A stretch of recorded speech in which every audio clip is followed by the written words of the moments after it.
2 weeks ago, I saw a rig that would haul that tanker. You want to get out of here? You come to me. So it's been 2 weeks since we've come back from Texas. And I've seen a bunch of videos, and I've been on some talking about the Joaba'S Unfest. And I think it's important to kind of point out that Joaba'S had this storyline for the Unfest right back in June, July of last year. And he ran a bunch of wheels and giveaways and different things like that. And all you guys pitched in and kind of made that event happen, you know. And I'm sure Fran is extremely grateful, and I'm grateful because it got to happen. But we were invested in going this year because we had been kind of part of, you know, the raffles and the different things that Fran puts on. And, you know, we were kind of budgeting to get there and, you know, have a great time like last year. So in the meantime, kind of leading up, we were obviously talking to Melanie Loves Death Metal. And the idea was, you know, that she can come with us because, you know, we developed a kind of a cool friendship over the Insta web. And, you know, my wife was coming, so she wouldn't be just like a lone female with a bunch of disgusting men. You know, there would be other women there, you know, that she might feel more comfortable in coming. So I was really happy that she showed up, you know. But I mean, in between myself, Shredbeard, Miss A, Melanie, you know, we also had Tone Joker, and, you know, we were hoping Rich as well. So we got the New York contingent. We knew Matt was going to be there, Nevermore, you know, and Chaos Goat was coming. We'd heard the stories. We were warned. So there was an atmosphere of anticipation and very much, you know, there was an excitement that was building halfway through the year before we even stepped on that plane. And I mean, that is a smart move, you know, to really start building this from, and whether Fran did it purposely or just the way it kind of unfolded, you know, it really suckered us in to want to come back. You know, we were not only financially invested, we were invested in Fran, and he didn't disappoint. You know, this year, I want to say was way better, and the reason was because there was more of us. You know, and I mean, going back to the day that we left, you know, everything just went smoothly. The weather was gorgeous. Uber was on time. We got to the airport. There was no stress. It was just going to be this beautiful, smooth sailing. And we had a great flight, non-stop, straight into Houston. We had a beautiful plane that had fucking movies at your fingertips. We get off the plane, and the first person that we run into is Shred. And that's the first time that myself and Miss A have met Shred in the flesh, so to speak. And it was great because his plane must have been delayed and got in exactly the same time as us. So it was really cool to kind of get off the plane excited, see a person that, you know, you think you've known all your life but met for the first time. And that was all due to Fran. You know, we obviously, he didn't buy our tickets, but we were coming together for an event that Fran had sold to us for 6 months, you know. So we're all making new friends with this, and we're building relationships. You know, we showed our support, and in return, Fran went all out. You know, there was the party at the house the night before. Everyone's there. You can talk to everyone. There's no bullshit. There's no fucking idiots there. You know, you've got Chris from Bloodstorm. You've got Mordant Red, you've got ETD, you've got Hexea, and the insecticide guys that were just running around like fucking crazy people. So it's, I mean, not even to mention like the guys like, you know, Kerry, fucking Chaos was there. You know, really everyone that, you know, is very active on that chat in the Fran's, Joaba'S on the show.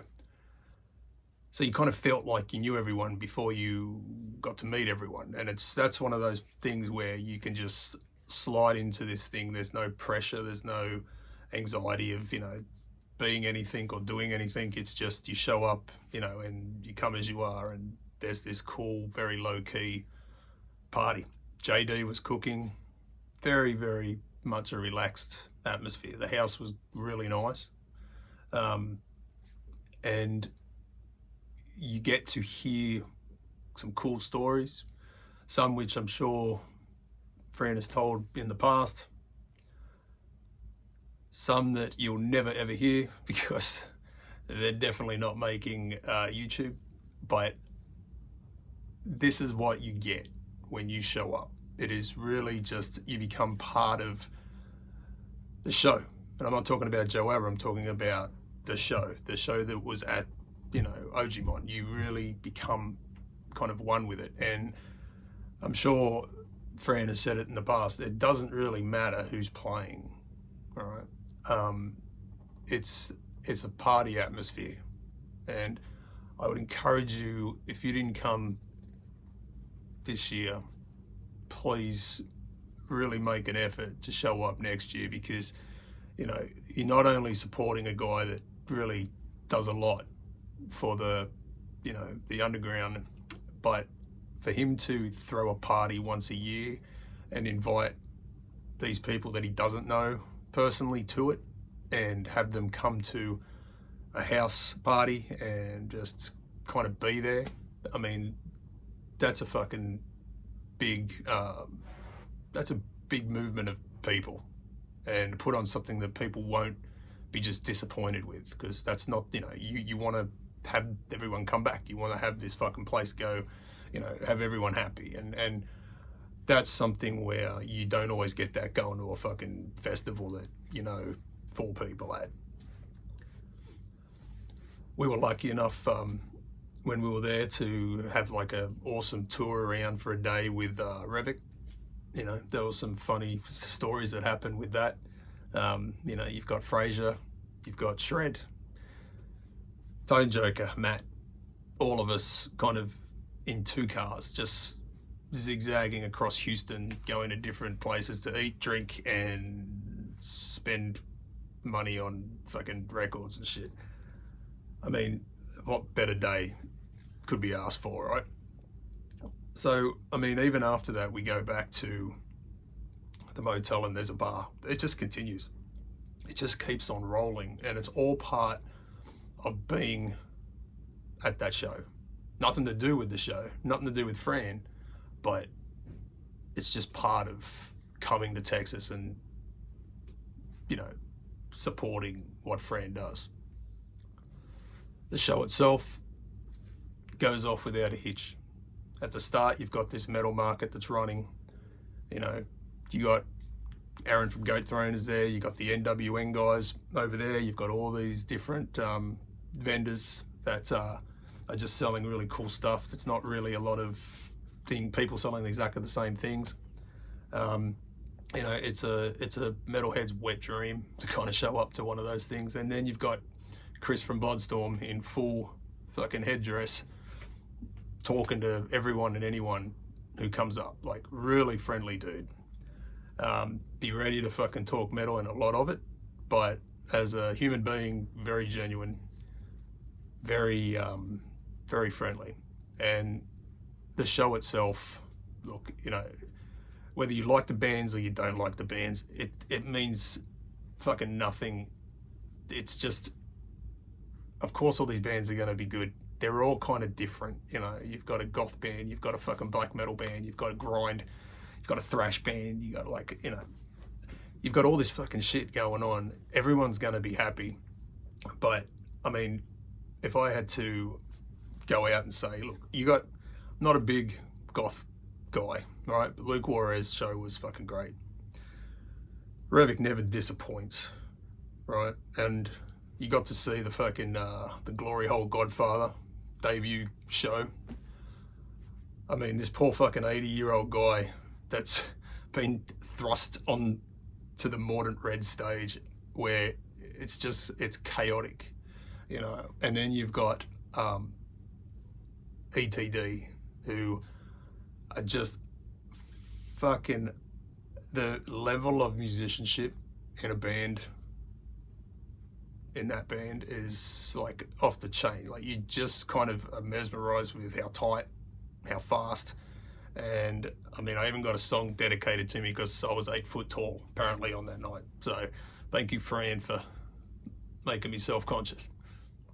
Now at the show, you've also got a bunch of characters that we don't know, right? And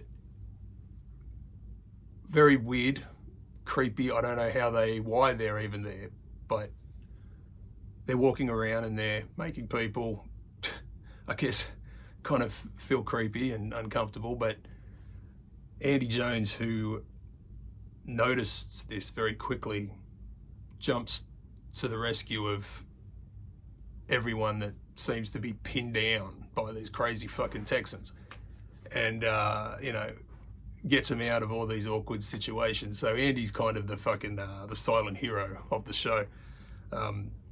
Great fucking funny dude. Everything is awful, and if he woke up the next day dead, he'd be happy. Like, that's Andy Jones. He's a fucking he's a character. Insecticide were really the dark horse of the night. Like, Fran was very excited about him. I've never heard him, and for a bunch of older guys, holy shit, you would have thought they were 21. Fucking running through the crowd with fucking instruments in hand. They didn't stop. This show was just 100 mile an hour from the first note to the last.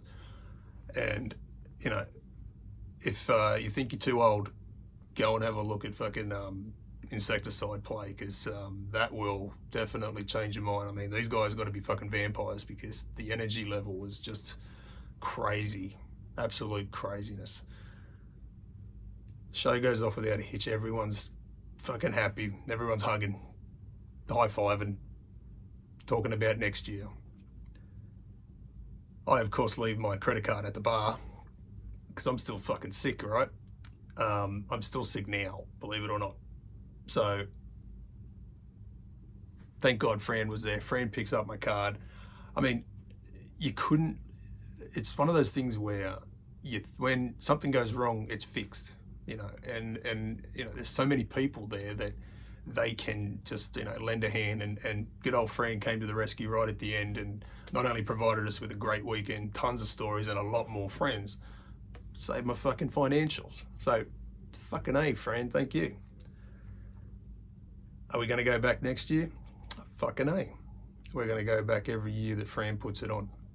And we enjoyed it so much that the same crew are now talking about going to Dead by Dog, because we know the fucking bands are Dead by Dog.